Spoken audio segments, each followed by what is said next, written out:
بسم اللہ الرحمن الرحیم صلی اللہ تعالی علی محمد وعلی علیہ۔ پیارے دوستوں، جیسا کہ آپ جانتے ہیں کہ کل ایک بہت ہی یونیک خبر ملی اور جس نے اسلامی دنیا کو پریشان کیا۔ خبر یہ تھی کہ متحدہ عرب امارات اور اسرائیل کے درمیان معاہدہ ہو چکا ہے، اور اب اس بارے میں جو دنیا جس طرف سوچ رہی تھی کہ ترکی کا کیا ری ایکشن آتا ہے، تو وہ ری ایکشن سامنے آ گیا ہے۔ تاریخ متحدہ عرب امارات کے منافقانہ طرز عمل کو کبھی معاف نہیں کر پائے گی، یہ بات کہی گئی۔ ترکی نے متحدہ عرب امارات کے اسرائیل کے ساتھ امن معاہدے کو منافقانہ طرز عمل قرار دیتے ہوئے کہا کہ تاریخ اور خطے کے لوگ اس معاہدے کو کبھی فراموش نہیں کر پائیں گے۔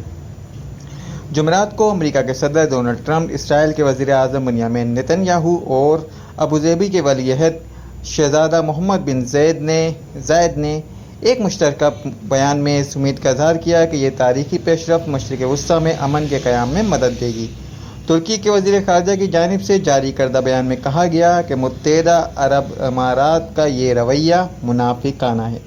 ترکی کا کہنا ہے کہ تاریخ اور خطے کے لوگ اسرائیل کے ساتھ معاہدے پر متحدہ عرب امارات کے منافقانہ طرز عمل کو کبھی فراموش نہیں کر پائیں گے، کیونکہ ترکی کے مطابق یو اے ای نے یہ فیصلہ اپنے مفادات کے لیے کیا ہے۔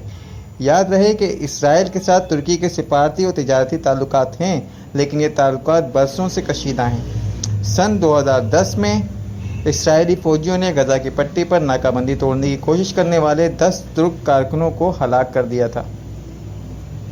اسرائیل اور متحدہ عرب امارات کے درمیان جمعرات کو ہونے والے معاہدے کو مختلف حلقوں کی جانب سے مشرق وسطیٰ کے لیے ایک تاریخی پیشرفت قرار دیا جا رہا ہے۔ صدر ٹرمپ، بنیامین نتن یاہو اور ولی عہد شہزادہ محمد بن زائد نے جمعرات کو ایک مشترکہ بیان میں کہا تھا کہ اس معاہدے کے نتیجے میں اسرائیل مقبوضہ غرب اردن کے مزید علاقے اسرائیل میں ضم کرنے کے منصوبے کو معطل کر دے گا۔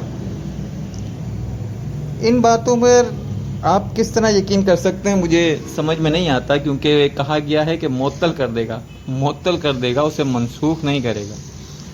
بہرحال اس کے علاوہ مشرق وسطیٰ کے دوسرے کئی ملک اس بارے میں اپنا موقف دے چکے ہیں۔ متحدہ عرب امارات کے وزیر خارجہ انور کرکاش نے کہا کہ متحدہ عرب امارات کی جانب سے اسرائیل کو تسلیم کرنا ایک بہت جرأت مندانہ اقدام تھا، تاکہ اسرائیل کی جانب سے غرب اردن کے انضمام کے ٹائم بم کو روکا جا سکے۔ انہوں نے کہا کہ متحدہ عرب امارات اس انضمام کی معطلی کے بجائے اس کا رک جانا تصور کرتا ہے۔ یہ وہ آپ نے سنا ہوگا کہ شتر ملک جب کسی خطرے کو دیکھتا ہے تو ریت میں اپنا منہ چھپا لیتا ہے، یہ اس کی بالکل ایکوریٹ مثال ہے۔ جب ان سے متحدہ عرب امارات کے اقدام پر فلسطینی تنقید کے بارے میں پوچھا گیا تو انہوں نے اس بات کا اعتراف کیا کہ خطے میں اس حوالے سے موقف بہت سخت ہیں۔ انہوں نے کہا کہ انہیں معمول کا شور سننے کی امید تھی، ہمیں اس پر غصہ آتا تھا، لیکن پھر بھی ہم نے سوچا کہ چلو کر ہی ڈالتے ہیں۔ مشترکہ معاہدے میں کہا گیا کہ اسرائیل اب دیگر عرب اور مسلم ممالک کے ساتھ اپنے تعلقات وسیع کرنے پر غور کرے گا، اور متحدہ عرب امارات اور امریکہ اس مقصد کے حصول کے لیے کام کریں گے۔ متحدہ عرب امارات اور اسرائیل مشرق وسطیٰ کے لیے ایک اسٹریٹجک ایجنڈا لانچ کریں گے۔ ایک اسٹریٹجک ایجنڈا لانچ کرنے کے لیے امریکہ کے ساتھ بھی کام کریں گے۔ تینوں رہنماؤں کا کہنا ہے کہ وہ خطے میں خطرات اور مواقع کے بارے میں مشترکہ نظریہ رکھتے ہیں اور سفارتی تعلقات، زیادہ معاشی تعاون، قریبی دفاعی تعلقات کے ذریعے استحکام کو فروغ دینے کا بھی مشترکہ عزم رکھتے ہیں۔ فلسطینی صدر محمود عباس کے ایک ترجمان نے کہا کہ یہ معاہدہ غداری ہے، جبکہ متحدہ عرب امارات فلسطین سے اپنا سفیر بھی واپس بلوا رہا ہے۔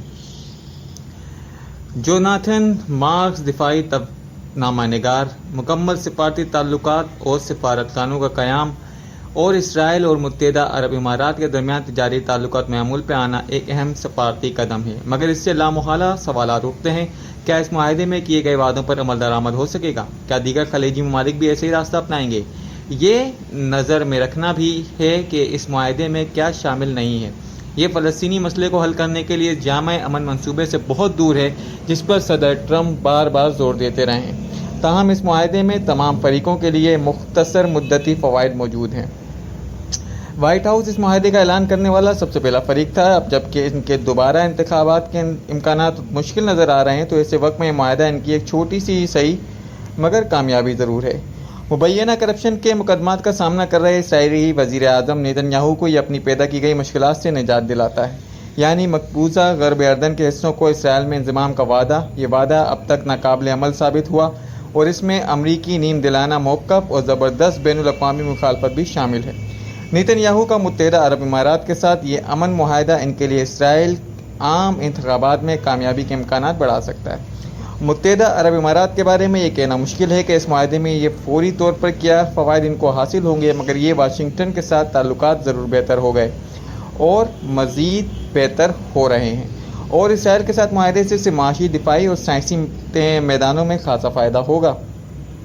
مجموعی طور پر یہ معاہدہ پہلی نظر کے مقابلے میں بیک وقت کم اور زیادہ فوائد فراہم کر سکتا ہے، اور جہاں تک فلسطینیوں کی بات ہے تو اس خبر سے ان کے لیے بے چینی کے علاوہ اور کچھ نتیجہ نکلنا مشکل ہے کیونکہ انہیں ایک مرتبہ پھر کنارے سے لگا دیا گیا.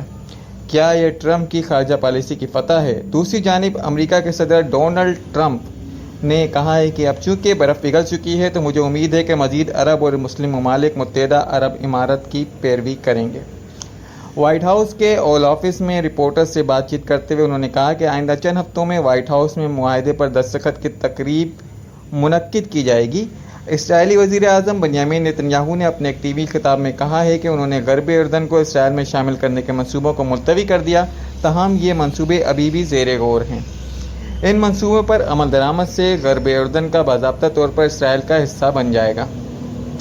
نیتن یاہو کا کہنا ہے امریکہ سے ہم آہنگی کے ساتھ جوڑ دیا اور سماریہ کے علاقوں پر ہماری خود مختاری قائم کرنے کے میرے منصوبوں میں کوئی تبدیلی نہیں ہوئی. میں اس حوالے سے پرعزم ہوں اور اس میں کچھ بدلہ نہیں ہے. میں آپ کو یاد دلاتا ہوں کہ میں نے ہی ان علاقوں پر خود مختاری کا مسئلہ اٹھایا تھا. یہ مسئلہ ابھی بھی میز پر موجود ہے. نیتن یاہو کا کہنا ہے کہ اسرائیل کو کورونا وائرس کی ویکسین کی تیاری، توانائی اور پانی کی ماحولیاتی تحفظ اور دیگر کئی شعبوں میں متحدہ عرب امارات کے ساتھ تعاون کریں گے. تجزیہ کاروں کا کہنا ہے کہ یہ ڈیل امریکہ کے صدر ڈونلڈ ٹرمپ کے لیے خارجہ پالیسی کی فتح ہو سکتی ہے، جو نومبر میں دوبارہ انتخابات لڑیں گے. اس سے اسرائیل وزیر اعظم نیتن یاہو کی شخصیت کو بھی تقویت ملے گی، جو مبینہ کرپشن کی تحقیقات کا سامنا کر رہے ہیں. دونوں ہی رہنماؤں کی مقبولیت میں کورونا وائرس پر اپنے رد عمل کی وجہ سے کمی ہوئی ہے، اور اسرائیل میں دائیں بازو کے وہ لوگ جو غرب اردن کا اسرائیل میں انضمام چاہتے ہیں، انہوں نے اس اعلان پر غصے کا اظہار کیا ہے. امریکہ میں متحدہ عرب امارات کے سفیر یوسف الطیبہ نے کہا کہ اسرائیل کے ساتھ یہ معاہدہ سفارتکاری اور پورے خطے کے لیے جیت ہے. انہوں نے مزید کہا کہ یہ عرب اسرائیل تعلقات میں ایک اہم پیش رفت ہے، جس سے تناؤ میں کمی ہوگی اور مثبت تبدیلی کے لیے ایک نئی توانائی پیدا ہوگی. اب تک اسرائیل اور خلیج کے عرب ممالک کے درمیان سفارتی تعلقات نہیں تھے. دونوں ملکوں میں ایران کے علاقائی اثر و رسوخ کے حوالے سے پائے جانے والے تحفظات کی وجہ سے غیر رسمی روابط تھے. صدر ٹرمپ کی ٹویٹ کے جواب میں اسرائیل کے وزیر اعظم بنیامین نیتن یاہو نے عبرانی زبان میں ٹویٹ کی کہ تاریخی دن. برطانوی وزیر اعظم بورس جانسن نے کہا ہے کہ مجھے بڑی امید تھی کہ غرب اردن کا اسرائیل میں انضمام نہ ہو، اور آج ان منصوبوں کی معطلی پر اتفاق ایک زیادہ پرامن مشرق وسطیٰ کی جانب ایک خوش آئند قدم ہے. مصر کے صدر عبد الفتاح السیسی نے بھی اس منصوبے کا خیر مقدم کیا، جبکہ اردن کے وزیر خارجہ ایمن صفادی نے کہا کہ اس معاہدے سے تعطل کا شکار امن مذاکرات آگے بڑھ سکیں گے. مگر ایک سینئر فلسطینی عہدیدار ارحنان الشراوی نے اس معاہدے کی مذمت کی اور کہا کہ متحدہ عرب امارات اسرائیل کے ساتھ خفیہ معاہدوں اور تعلقات کی بحالی کے بارے میں اب کھل کر سامنے آ گیا ہے. انہوں نے شہزادہ محمد سے کہا کہ کاش آپ کے دوست کبھی آپ کا سودا نہ کریں. ایران کے پاسداران انقلاب سے منسلک خبر رساں ادارے تسنیم نے اس معاہدے کو شرمناک قرار دیا. دوسری جانب غزہ میں عسکریت پسند گروہ حماس نے اس معاہدے کو اپنے لوگوں کی پیٹھ میں چھرا گھونپنا قرار دیا ہے. پیارے بھائیوں، پیارے دوستوں، یہ صرف جہاں تک نہیں ہے، جبکہ مشرق وسطیٰ میں یہ ایک نیا کھیل شروع ہو گیا ہے. فلسطین میں بیت المقدس میں ہم نے اس کا ریئیکشن دیکھا کہ وہاں پہ جناب UAE کے جو ولی عہد صاحب ہیں جنہوں نے معاہدہ کیا، ان کے پوسٹر کے اوپر کراس کا نشان لگا کر اور ان کے خلاف نعرے بازی کی گئی. یہ ہمارے لیے کوئی نئی بات نہیں، ہماری بدقسمتی ہے کہ ہماری امت میں غدار پیدا ہوتے رہے ہیں اور غدار پیدا ہوتے رہیں گے، لیکن آپ کو یہ بھی پتہ ہونا چاہیے کہ ان غداروں کا کلا کما کرنے والے جانباز بھی اللہ پاک نے ہمیں اس امت میں دیے ہیں، جو انشاءاللہ بہت جلد اس کے رخ کو بدل دیں گے۔ پیارے دوستوں، اگر آپ کو ہماری ویڈیو پسند آئی ہے تو اس کو سبسکرائب کیجیے ہمارے چینل کو، اور ہماری مزید ویڈیو کو اپنے دوستوں کے ساتھ شیئر کیجیے۔ السلام علیکم ورحمۃ اللہ وبرکاتہ۔